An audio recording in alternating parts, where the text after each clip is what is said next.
Hello you lovely people of YouTube, how are we all doing today? My name's Danny, this is Crafty D Sculpting, and in this video we're doing Ghostface.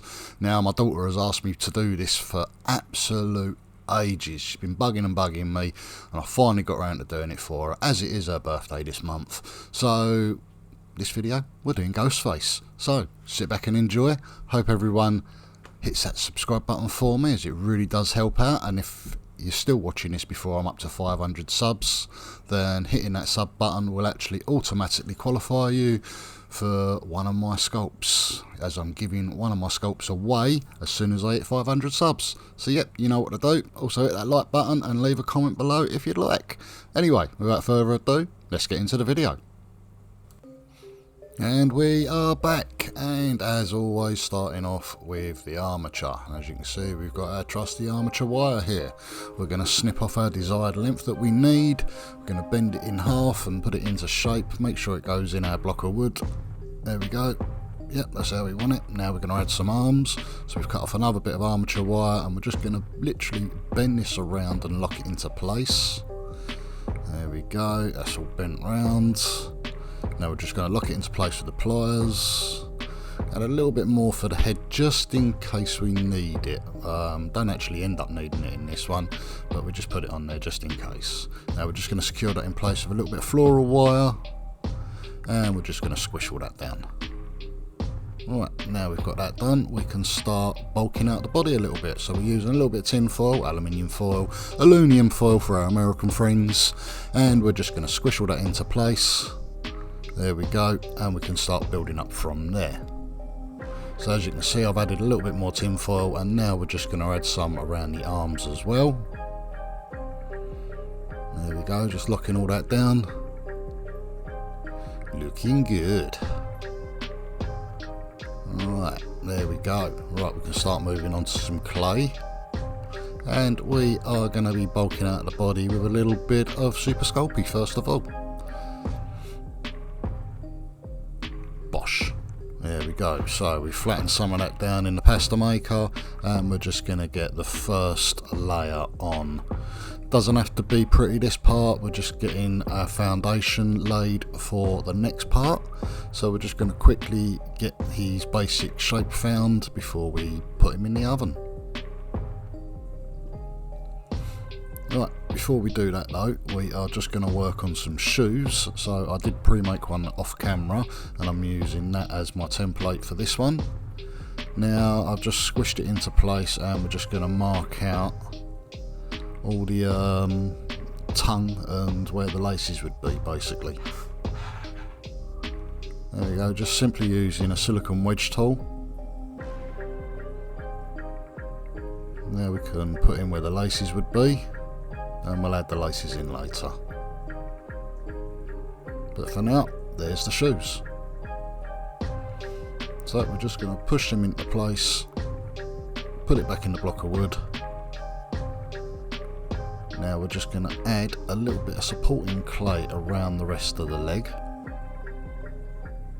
Doesn't actually serve any other purpose apart from just stopping the shoe from sliding up, really. You won't see it later.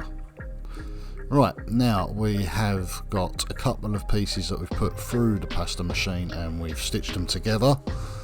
And now we're going to be using a little bit of liquid clay. We're just going to brush all that in over the cooked surface of the bit of clay that we've done earlier. And that's just going to help the new bit of clay bond better when we cook it later. So now we've done that, we can wrap it around and start refining the shape a little bit better. Just squishing the two bits together there where it joins, and cutting off any excess.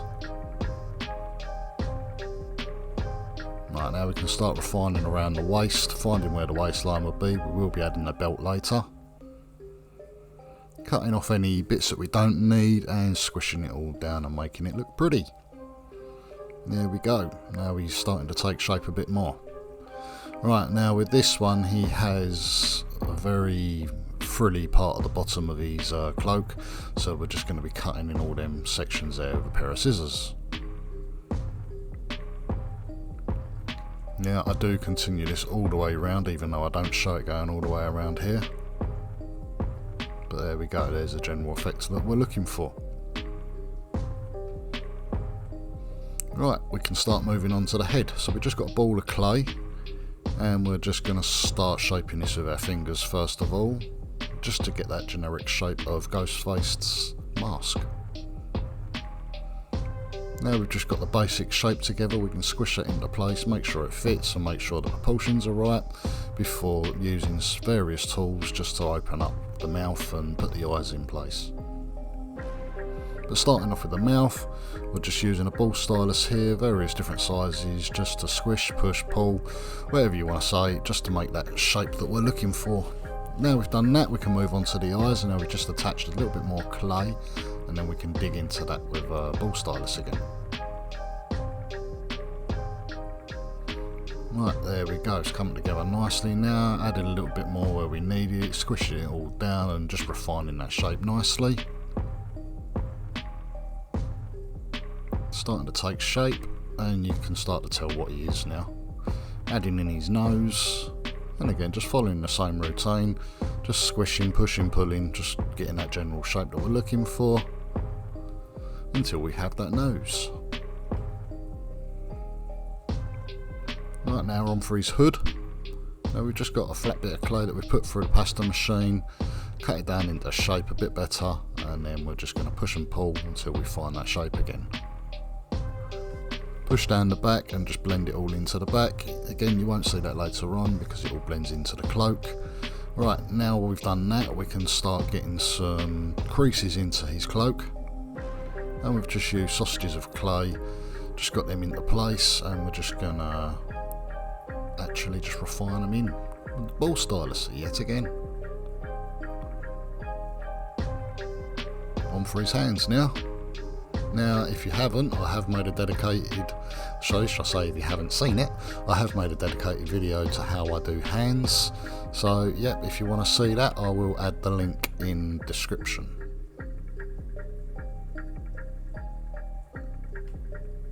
But we're just refining the shape and getting in any details. Now, don't forget he does wear gloves, so we don't have to add too much detail into these hands. But we're just going to bend it into a shape that we like, and we're going to have him pointing at his neck victim.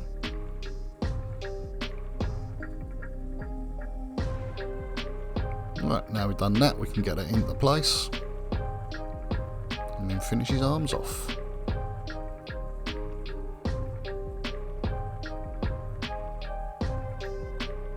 Right, so now we've done that, we're just going to get another bit of flat clay that we put through the pasta machine, and we're going to do his sleeve.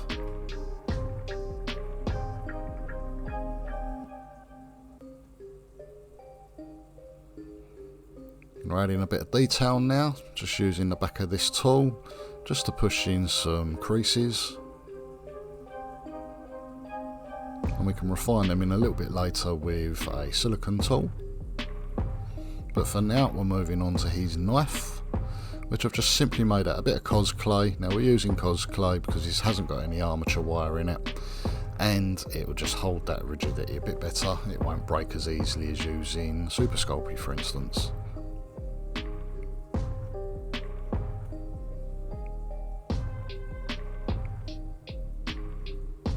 Just refining that down with various tools, just to try and get that shape. Now we've bent round a little bit of the armature wire just to lock that into place before we can put his next hand in place. Now we've done that, we can do him clutching the actual blade. So following the same technique that I've done earlier.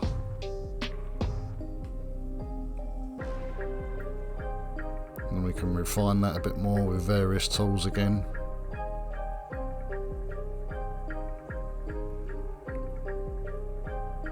Go, starting to take shape. Once we've got that all in place, we'll get his thumb on, and then we can do the same, put him a sleeve on. Now, after we've done the sleeve, we're going to add these little frilly bits that hang down off of his sleeves. So just cutting out all the bits and pieces that we don't need. We're going to squash down the edges a little bit before working it into place.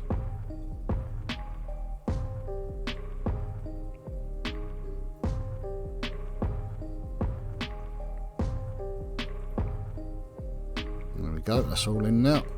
Done the same on the other side before moving on to his belt. Now, I never know the best way to do this, especially if we're going to put a knot in it, so I've actually literally tried putting a knot into it like this, and I will tell the truth on this one, we did break a little bit of it off later on during the painting process. But now we've done that, we can move on to the base, and we're just going to do a very simple base on this one. So we've just got to cut a little bit of wood in the shed, cut it down to size, and we're going to put a load of liquid clay onto it before putting a sheet of clay over the top. Going to touch up the edges. Now we've done that, we're going to actually make a wood floor effect. So I'm just using a ruler here to push in all the grooves for the actual slats of wood.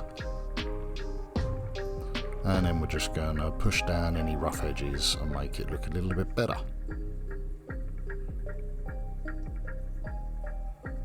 As you can see, it's pulling up a little bit of the clay there, so hence the reason why we're tooling in all the edges like that. But now we've done that, we can get the grain effect by using this wire tool and just scoring in the wood grain. Right, now that's completed, we can move on to paint. Now this has got to be the easiest paint job I've done on any of my clay models so far. It is just literally black all over and a white face.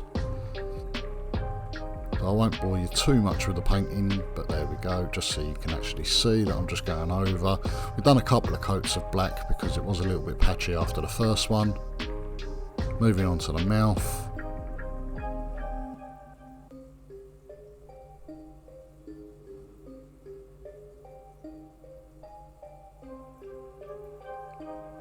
There you go, painstakingly slow doing this, try not to go over the edges.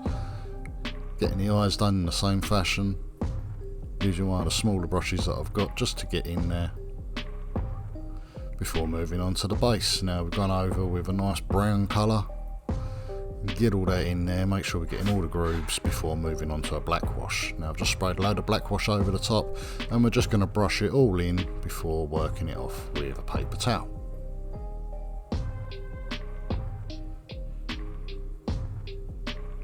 Go, getting that all in there, getting that paper towel and just working off the worst of it. There you go, what do you think? Looking good. Love the effect that black wash gives. Now we've done that, we can move on to getting the white done. Now again, as you can imagine, this took 2 or 3 coats of white just to make sure that it wasn't patchy. Right, now we're coming to the end of this one, so we're just going to drill in where he's going to get locked into place, put some glue in and stick him down. This one is now done, guys.